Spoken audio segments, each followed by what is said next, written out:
À l'occasion de la ressortie d'Ultimate Spider-Man en must-have avec les 7 premiers numéros de la série, le premier arc narratif et en omnibus, j'ai entrepris à la fois de relire l'ensemble des épisodes un par un, et une fois les avoir relus, je vais les débriefer avec vous et nous allons faire une émission pour chaque épisode, pour en parler et pour faire une sorte de fiche de lecture ensemble et mieux comprendre, mieux appréhender cette série. Il y a 160 épisodes plus des annuals, nous risquons de faire, je vous l'annonce, 160 émissions, c'est parti.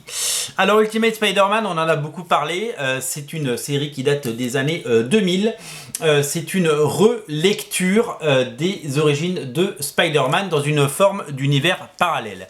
La série, lancée en 1962 dans les pages de Amazing Fantasy numéro 15, puis en 1963 dans les pages de Amazing Spider-Man numéro 1, cette série continue dans son univers, elle continue, elle s'appelle aujourd'hui Amazing Spider-Man évidemment, et c'est un long fil qui ne s'est jamais détendu depuis 1962-1963, et c'est une histoire qui a continué à raconter tout au long des années 90, 2000, 2010 et 2020.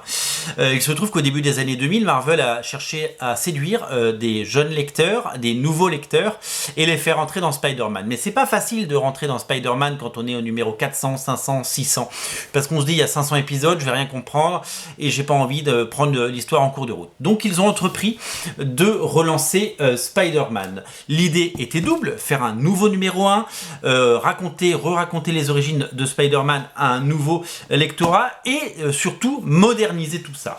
Moderniser tout ça parce que les premiers épisodes de Spider-Man, comme vous pouvez les voir dans cet omnibus en version originale qui reprend les premières pages de Amazing Fantasy numéro 15, donc qui est la première apparition de Spider-Man, c'est signé Stan Lee au scénario et Steve Ditko au dessin. Et bien cette saga de Spider-Man, même si elle est culte et même si elle fait rêver les gens comme moi qui sont fans de Ditko et qui adorent les comics vintage, c'est un peu compréhensible si vous voulez aujourd'hui que ce soit compliqué pour un nouvel lecteur de se dire tiens je vais lire le premier épisode de Spider-Man et je vais adorer, je vais accrocher, parce que les dialogues ont changé, la façon de raconter une histoire a changé, le dessin n'est plus le même. Ditko c'est culte, c'est génial, mais ce ne sont pas les critères qui font d'une bande dessinée d'aujourd'hui un succès. C'est-à-dire que si on lançait aujourd'hui Amazing Fantasy numéro 15 et s'il sortait à la nouveauté, je ne suis pas sûr qu'il rencontrerait un grand succès. Donc voilà pourquoi l'idée a été de créer donc Ultimate Spider-Man. On repart de zéro, mais on n'efface pas vraiment tout le passé. On va re-raconter les histoires de façon moderne. Alors, ils ont fait appel pour cela à une équipe assez géniale. Joe Quesada, nouveau éditeur en chef de Marvel, il avait fait ses preuves, vous le savez, sur le label Marvel Knight à la fin des années 90, en lançant des séries comme Daredevil avec Kevin Smith ou Les Inhumains de Paul Jenkins et Jaeli. Et quand il a pris la possession de Marvel avec Bill Jemas, ils ont lancé Ultimate Spider-Man. Au scénario, 2 scénaristes sont crédités. Bill Jemas, qui était le patron à l'époque éditorial, est co-crédité comme scénariste. Je ne sais pas vraiment, l'histoire ne dit pas s'il a vraiment travaillé sur le scénario, s'il y a ses idées, ses dialogues, parce que c'est surtout Brian Michael Bendis qui a bossé. Brian Michael Bendis, c'était un scénariste qui avait surtout travaillé chez les indépendants, d'abord tout seul sur des séries à lui comme Torso, puis sur des séries chez Image Comics, des séries Spawn comme Hellspawn ou Sam & Twitch pour Todd McFarlane. Mark Bagley au dessin était un habitué du bureau Spider-Man, puisqu'il avait travaillé notamment sur la saga du clone et qu'il avait donc déjà une connaissance de Spider-Man et il avait déjà dessiné le Spider-Man adulte que l'on connaît, qui avait déjà vécu des nombreuses aventures, puisqu'en 1962 le personnage était adolescent et qu'il a vieilli au fil des ans et qu'au début des années 2000 c'est plutôt un trentenaire, Peter Parker Spider-Man, et donc là il va incarner une nouvelle version de Spider-Man beaucoup plus jeune. Ce premier numéro est un premier numéro double, c'est un épisode de 48 pages de BD Un comics habituellement c'est 22 pages de BD. Ils ont voulu poser les jalons, ils ont voulu raconter l'histoire et faire une origin story vraiment nouvelle dans laquelle on plante le décor, on plante le personnage, c'est du théâtre, unité de lieu, unité de personnage, unité de temps. Vous connaissez les recettes d'une bonne histoire. Il faut pouvoir s'identifier au personnage, il faut pouvoir comprendre qui on a en face de nous et il faut évidemment pouvoir y aller. Alors cet épisode, le premier épisode, on ne va parler que du premier épisode, c'est une réécriture, non pas du premier épisode Amazing Fantasy numéro 15, mais des premières pages. Cet épisode, il nous raconte comment Peter Parker s'est fait mordre par une araignée radioactive, pourquoi il est arrivé à se faire mordre par une araignée radioactive, comment il a commencé à avoir un peu des troubles de la vue, comment il a perdu conscience et comment son métabolisme a changé, comment il est devenu Spider-Man, comment il a développé ses pouvoirs.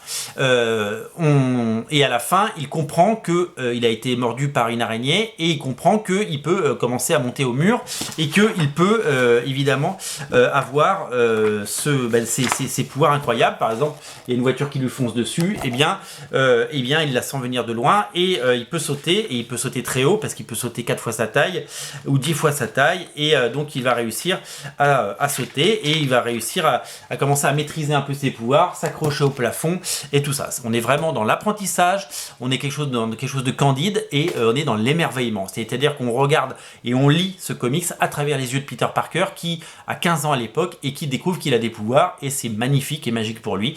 On est dans un univers où les super-héros n'existent pas, on est dans le monde réel dans lequel Peter Parker est un lycéen, il va au lycée, il se fait embêter par d'autres lycéens qui sont pas sympas avec lui, comme Kong que vous découvrirez dans ces pages, et il a besoin d'exister, il est malheureux, il est amoureux en secret, on commence à le deviner, de Mary Jane, et il va devoir exister dans ce monde qui ne veut pas de lui.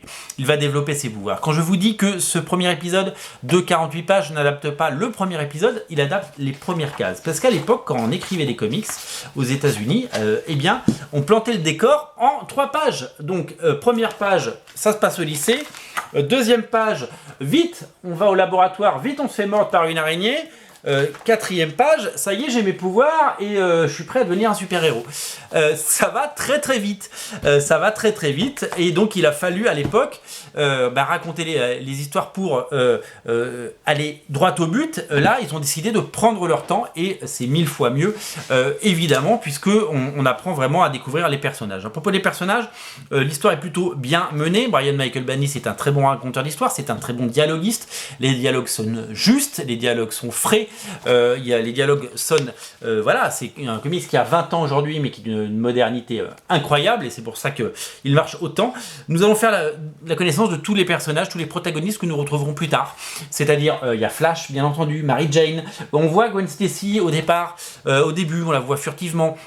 Il y a Harry, évidemment, Harry Osborn, Tante May, il y a évidemment Oncle Ben qui est encore là, puisque Oncle Ben est la personne qui va évidemment, comme dans l'histoire normale, nous faire comprendre pourquoi il faut utiliser ses pouvoirs à bon escient, et quand on a de grands pouvoirs, ça implique de grandes responsabilités, mais ça on le verra plus tard.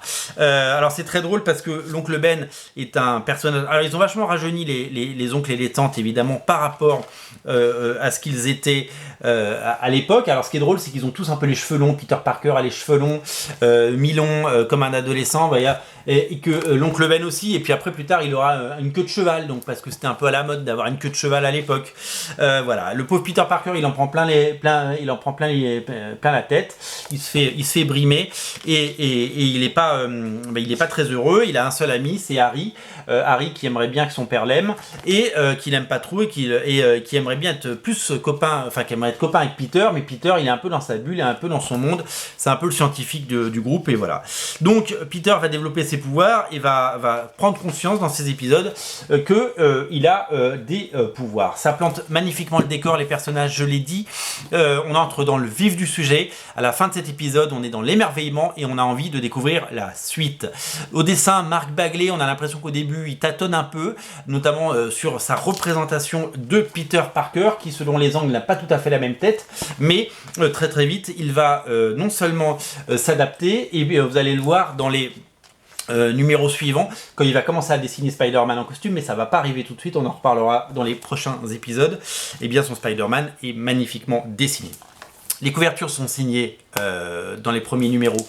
Alors les techniques de couverture étaient très spéciales à l'époque, puisque ils avaient décidé de faire une forme de colorisation assez nouvelle, avec un décor de New York qui était une photo et un dessin de Joe Quesada qui faisait les couvertures. À l'époque, ils étaient très fiers de leur rendu. Moi, je trouvais ça déjà très bizarre, mais c'était pas le mieux les couvertures. L'intérieur était mieux que les couvertures.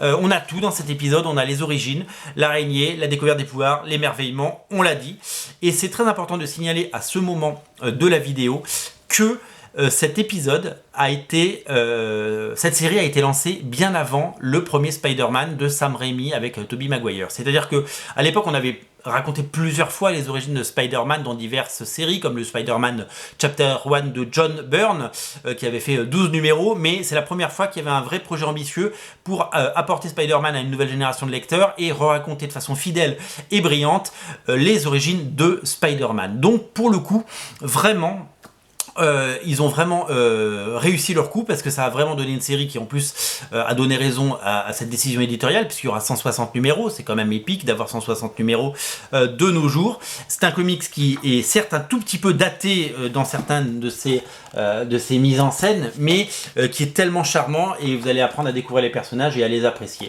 En tout cas, il plante magnifiquement le décor, et vous retrouvez plein d'analogies au film de Sam Raimi, qui, je le rappelle, lui est arrivé après. Donc ce n'est pas Brian Michael Bendis qui a pompé le film de Sam Raimi, c'est plutôt l'inverse. Il y a des analogies qui sont vraiment étonnantes.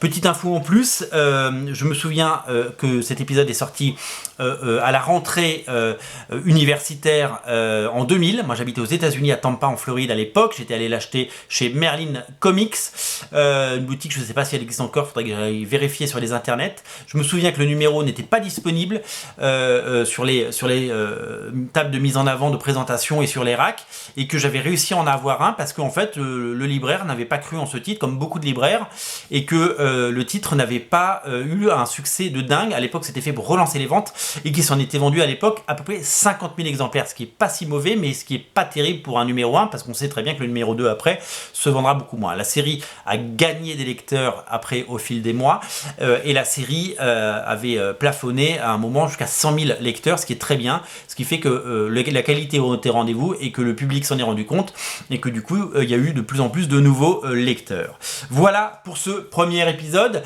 un premier épisode engageant, un premier épisode passionnant que j'ai eu plaisir à relire.